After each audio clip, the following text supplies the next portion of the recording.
There's a particular type of intelligence that never announces itself. It doesn't wear credentials on its sleeve, doesn't dominate conversations with impressive vocabulary, and certainly doesn't need to remind anyone how smart it is. This intelligence operates in the shadows, achieving results while others are still posturing for recognition. Machiavelli understood this better than most.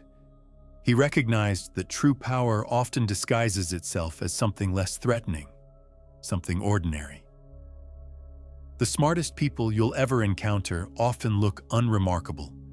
They blend into rooms full of louder, more confident personalities. They ask simple questions while others showcase complex answers. They appear uncertain while others project absolute confidence.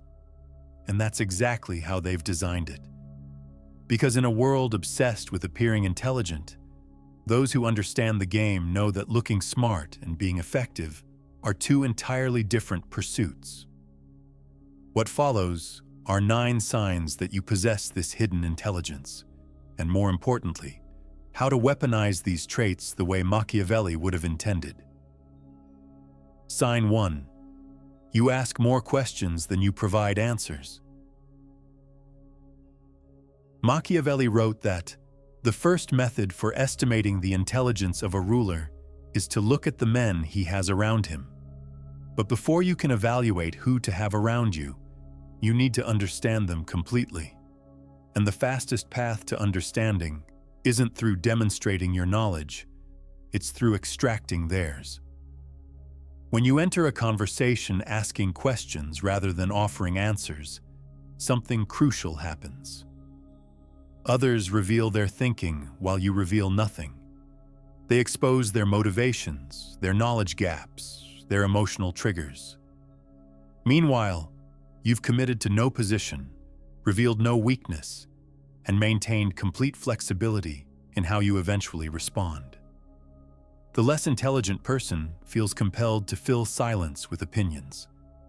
They mistake volume for value, equating how much they speak with how much they contribute. Watch them in meetings. They're the ones speaking first, longest, and most frequently.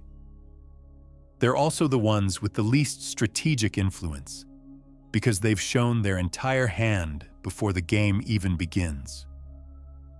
Your questions, by contrast, gather intelligence while building the illusion of deference. When you ask someone to explain their reasoning, you're simultaneously learning their thought process and making them feel respected. When you probe for details others overlook, you're identifying vulnerabilities and opportunities that the loud voices miss. When you seek clarification, you're forcing others to commit to positions they might later regret, while you remain uncommitted. This approach also reveals a sophisticated understanding that most lack. You recognize how much you don't know. The truly intelligent person sees the vast landscape of their own ignorance and uses questions as reconnaissance. The fool sees only what they already believe and uses statements as validation. Strategically, this manifests as power. In negotiations, the side asking questions controls the frame. In conflicts, the person seeking understanding rather than asserting rightness often identifies solutions others miss. In hierarchies, the individual who makes superiors feel heard often wields more influence than those who make superiors feel challenged. Sign 2. You're comfortable with uncertainty. The lion cannot protect himself from traps, and the fox cannot defend himself from wolves, Machiavelli observed. Most people desperately need the world to make sense, to fit into categories they understand. They rush to conclusions because uncertainty feels like weakness. You recognize that uncertainty is actually information. It tells you the situation is more complex than it appears, which means opportunities exist for those patient enough to see them. Watch how people respond when they don't know something. The insecure immediately fabricate an answer, preferring confident incorrectness to admitting ignorance. the moderately intelligent hedge with qualifications and caveats. But the truly strategic mind sits comfortably in the unknown, gathering more information rather than committing to premature certainty. This comfort with uncertainty manifests as delayed judgment. While others are forming opinions based on incomplete information, you're still collecting data. While they're committing to positions they'll have to defend, you're maintaining flexibility to adapt as situations evolve. While they're building arguments, you're building understanding. Machiavelli would recognize this as the ultimate strategic advantage. The person who needs certainty becomes predictable. Their discomfort with ambiguity forces them into premature decisions. The person who tolerates uncertainty remains unpredictable, adaptable, and positioned to exploit opportunities that only become visible to patient observers. In practice, this means you don't have strong opinions on matters where you lack sufficient information. You don't feel pressured to choose sides in debates where both positions have merit. You don't commit to plans while key variables remain unknown. This isn't weakness, it's discipline. The world mistakes this for indecisiveness, which serves you perfectly. Let them believe you're uncertain while you're actually gathering the information they're too impatient to collect. Let them commit to positions while you maintain the freedom to act when the right moment reveals itself. Sign 3. You change your mind when evidence demands it. A prince must imitate the fox and the lion, Machiavelli wrote, recognizing that effective strategy requires both strength and flexibility. Most people treat their opinions like possessions to defend rather than tools to update. Their ego becomes entangled with being right, making them incapable of adapting when reality contradicts their beliefs. You understand that changing your mind isn't weakness. It's evidence of processing new information effectively. The person who maintains the same position regardless of new evidence isn't principled. They're rigid. And rigidity, as Machiavelli knew, is a fatal flaw in a world that constantly changes. This sign reveals sophisticated intelligence because it requires overcoming one of the most powerful human impulses, the need to be right. Lesser minds confuse consistency with integrity, believing that changing positions represents failure. You recognize that the only failure is persisting in incorrect beliefs when better information becomes available. Strategically, this creates immense advantage. While others are defending outdated positions, you've already adapted to new realities. While they're building increasingly complex justifications for positions that evidence has undermined, you've moved on to more accurate understandings. While they're investing ego in being right, you're investing energy in getting better outcomes. The key is doing this strategically rather than reactively. You don't change your mind to please others or avoid conflict. You change it when your own analysis determines that new evidence genuinely undermines previous conclusions.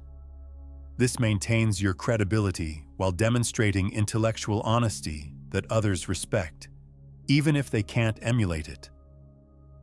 In practice, this means publicly acknowledging when you were wrong, but doing so in ways that demonstrate strength rather than weakness. You frame it not as "I made a mistake," but as new information has emerged that changes the optimal approach. This positions you as adaptive and evidence-driven rather than error-prone. Sign 4. You recognize patterns others miss. Machiavelli's entire philosophy rested on pattern recognition. He studied history not for stories, but for recurring structures of human behavior that transcended specific circumstances. Whoever wishes to foresee the future must consult the past, he wrote, for human events ever resemble those of preceding times. Your intelligence manifests not in memorizing facts, but in seeing connections between seemingly unrelated phenomena. While others observe individual events, you recognize the patterns those events represent. While they're reacting to specific circumstances, you're understanding the underlying dynamics that will keep producing similar circumstances until addressed. This pattern recognition operates across multiple domains. In conversations, you notice how someone's current argument mirrors previous positions, revealing their core assumptions. In organizations, you see how today's conflict resembles last year's dispute, indicating systemic issues rather than isolated incidents. In your own life, you recognize when you're repeating patterns that have previously failed, allowing you to break cycles others remain trapped in. The strategic value of this capacity is profound. Pattern recognition enables prediction without certainty. You can't know exactly what will happen, but you can identify which scenarios are more likely based on similar historical situations. This positions you to prepare for probable outcomes, while others are still trying to understand what's currently happening. It also reveals manipulation before it succeeds. When you've seen how certain persuasion tactics work, you recognize them immediately when deployed against you. When you understand common negotiation patterns, you spot them early enough to counter effectively. When you know typical power plays in organizations, you see them developing before they fully manifest. The less intelligent focus on surface details: what was said, what happened, who did what. You focus on structural patterns: why this type of event occurs, what conditions produce these outcomes, how this situation will likely evolve based on how similar situations have developed. Sign 5. You're quiet in groups, but miss nothing. Men judge generally more by the eye than by the hand, Machiavelli observed, because it belongs to everybody to see you, to few to feel you. In group settings, everyone sees who speaks. Few notice who truly understands the dynamics at play. Your quietness in groups isn't shyness or disengagement, it's strategic observation. While others are competing for airtime, positioning themselves through speech, you're gathering intelligence through attention. You notice who defers to whom, revealing actual power regardless of official hierarchy. You observe whose ideas get credited and whose get dismissed, indicating social dynamics that written org charts miss. You catch micro-expressions and body language that speakers themselves aren't aware they're broadcasting. This creates asymmetric information advantage. Participants focused on their own performance miss most of what's actually happening in the room. You miss none of it because you're not performing, you're analyzing. Lesser minds mistake your quietness for having nothing to contribute. They're wrong, but their mistake serves you well. Being underestimated is one of the most valuable positions in any competitive environment. When people don't perceive you as a threat, they lower their guard, speak more freely, and reveal more than they would to someone they considered formidable. This also positions you as the person others approach after meetings end. The loud voices get attention during the performance, but the observant listener often gets the real conversations afterward. The sidebar discussions where people say what they actually think, rather than what's politically safe to say publicly. Strategically, you speak only when you have something to say that others haven't covered, when your observation will genuinely shift the discussion, or when silence would create consequences you can't afford. Otherwise, you let others exhaust themselves with performance while you accumulate the understanding they're too busy talking to develop. Sign 6. You understand timing better than most. The wise man does at once what the fool does finally, Machiavelli wrote. But he also understood that acting too early can be as destructive as acting too late. True intelligence includes knowing not just what to do, but when to do it. Your sensitivity to timing manifests across all strategic domains. You recognize when to speak and when silence serves better. You know when to push and when to wait. You understand when to claim credit and when anonymity provides more advantage. This isn't instinct. It's pattern recognition applied to temporal dynamics. Lesser intelligences operate on impulse or rigid plans. They see an opportunity and act immediately, regardless of whether conditions favor success, or they commit to schedules divorced from actual circumstances, executing plans regardless of whether timing still makes sense. You operate with what Machiavelli would call virtù, the capacity to adapt your actions to the demands of the moment. This creates compound advantages. Acting at the right time often requires less effort and produces better results than acting at the wrong time with more force. A perfectly timed intervention in a meeting shapes the entire discussion. A well-timed career move capitalizes on opportunities others haven't recognized yet. A strategic pause prevents costly errors that premature action would have triggered. The key is distinguishing between productive patience and fear-driven procrastination. You're not delaying because you're afraid to act. You're waiting because the current moment doesn't favor your objectives. The second conditions shift, you move decisively. In practice, this means you often succeed where others with greater resources fail, simply because your timing is better. You launch initiatives when support has crystallized, rather than when opposition is still mobilizing. You have difficult conversations after gathering information, rather than during emotional peaks. You make requests when circumstances favor compliance, rather than when your own needs become urgent. Sign 7. You see multiple perspectives without losing your own. Machiavelli's genius partly stemmed from his capacity to think like both the prince and the people, understanding power from above and below simultaneously.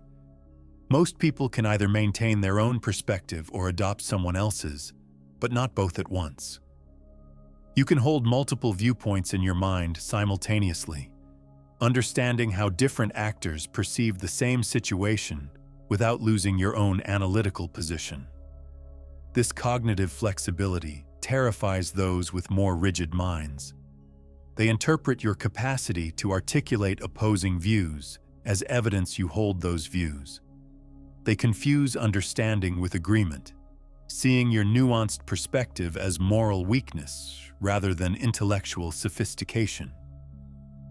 You recognize that understanding your opponent's reasoning doesn't require adopting it. It enables defeating it more effectively.